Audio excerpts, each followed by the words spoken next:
Right, so we've been making so many New England IPAs lately and some oat creams, we thought we'd give a good Australian Pale Ale a go, so probably no better beer to start with than the Stone and Wood. So here's a recipe on Brewfather. We found one on there. We've actually made a double batch of this, so we had to make some adjustments to the size, so we ended up with about 40 litres, about 42 litres at the end. So we've got 7.1 kilograms of Pilsner. I bumped the oats up. It should only have about 780 grams of oats, but I bumped it to 1.5 kilos of oats. We ended up using a kilo of dextrose just to bring it up a bit, and 780 grams of wheat as well. It's purely Galaxy in this, so there's some at the... Supposed to be at 15 minutes in the boil, but I left in the boil, but I moved it to flame out and some more as a whirlpool. And this is the first one I've actually done that has mash steps. So we had a 50 degrees Celsius for 15-minute protein rest. We went to 64 degrees at 40 minutes for the main mash. Then we stepped it up to 72 and then did a mash out. So, look, we started this pretty early. Got up about 5:30 and we had this on before 6, day before Australia Day. It was going to get really ripping hot, so we didn't want to go and be brewing too late in the day. So this is just getting the water into the kettle and getting this up to temp, which is that 50 degrees we started with. So bit of water chemistry. We ended up putting in calcium chloride and some Kegland tablets, and I just doubled what I'd normally put in for a pale ale. It's saying this is a double batch, so we put all those water additions in.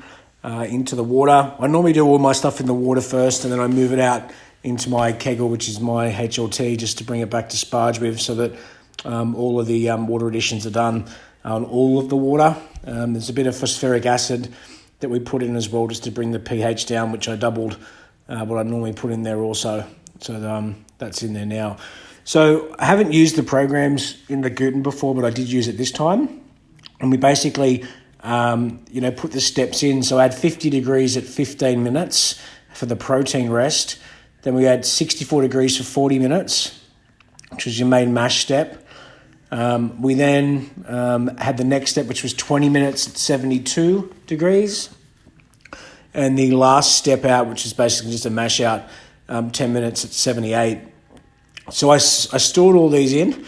It also had a 1.5 hour boil with the Vienna malt that this recipe recommended. So I stored everything in here. I didn't put anything for the hops because we're not adding any hops during it, and it was really easy. So, here's the grain bill. It's really light coloured. It's mainly just Pilsner, Moat, Oats and wheat here. And you can see I've used an extra bag of oats because we love using oats in our recipe. But the colour of this is just super light. This is it sort of mixed up. I got this stuff from...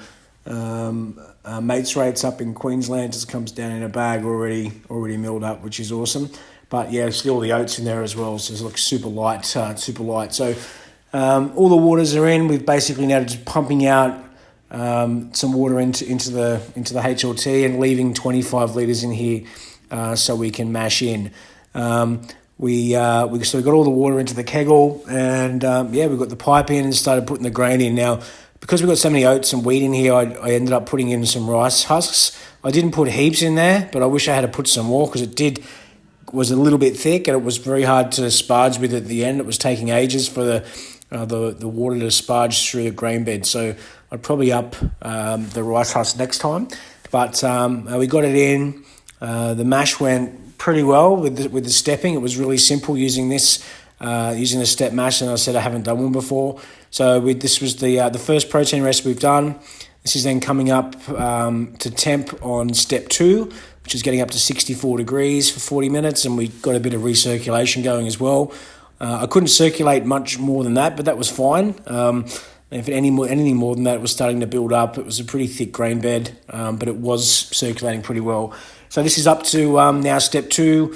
64 degrees for 40 minutes, and that just started automatically. So, programming these steps into the Guten was super easy, and if I have to do something like that again, I'm not too daunted by it. We took some gravity readings throughout. We can see here that we were, just under 1030, which was only halfway through. The gravity went really well throughout. The numbers we hit bang on to get to where we wanted to doing this double batch. So this is now at the end, coming up at the end of step 2. and going into step 3. So step 3 was pulling it up to 72 degrees for 20 minutes, and this is just getting the temp up. Taking some more gravity readings. We're up to about 1043, which is exactly where we wanted to be coming up to this. And now coming up to the end of step 3, got 7 minutes to go just before we get into the mash out, which is where we are here. So at the end there, the circle's going great. I started to turn the pump up a little bit, which was a little bit of overflow, but that was okay. But this is starting to clear up nicely, which is good. Right, so we pretty much finished the mash out. We're now going to lift this tube up. I got my mate Steve to come over and help me because this is a double batch. It was quite heavy.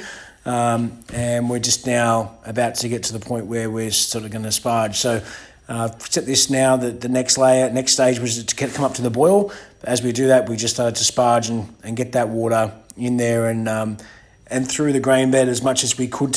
So we end up with about 45 litres, and this is Steve taking some gravity point meetings just before we kicked off. So we're right on task. So look, I was a bit concerned at the start boiling this high in a double batch, but it was pretty easy.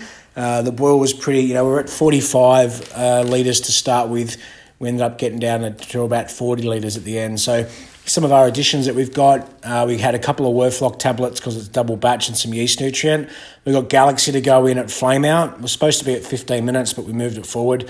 And then we've got a Whirlpool addition, about another 90 grams of Galaxy to put in. And we ended up putting a kilo of dextrose just to build this up because it was a bit off with the water numbers at the beginning, but we ended up with the water numbers being perfect and the gravity being perfect at the end. So this boil continues. It's just putting the dextrose in. We ended up putting, like I said, a kilo, which bumped it up to where we wanted it at 1047 at the very end. This is us just taking that gravity reading now, just before the end of the boil, and 1047, which is what we want, about a 5% beer, which is great. So here comes the hop additions. This was done at flame out.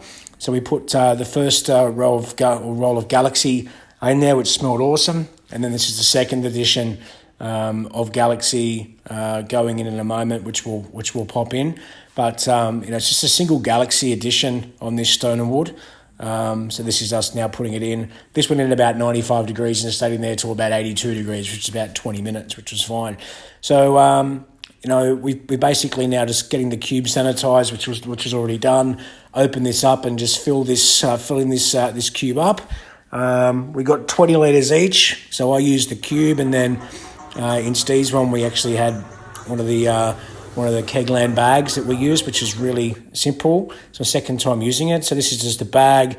Once we filled the cube, this is just a bag directly with a hose into one of these bags, and it's really, really simple to fill up. We got 20 litres into that as well. I just use a little clamp to hold the top because it gets quite hot, and when that's full, you just cap it off and we just leave it in the bucket. So here's 2 completed, 1 cube and 1 goon bag ready to go. So that's our double batch, which will hopefully drop tomorrow on Australia Day.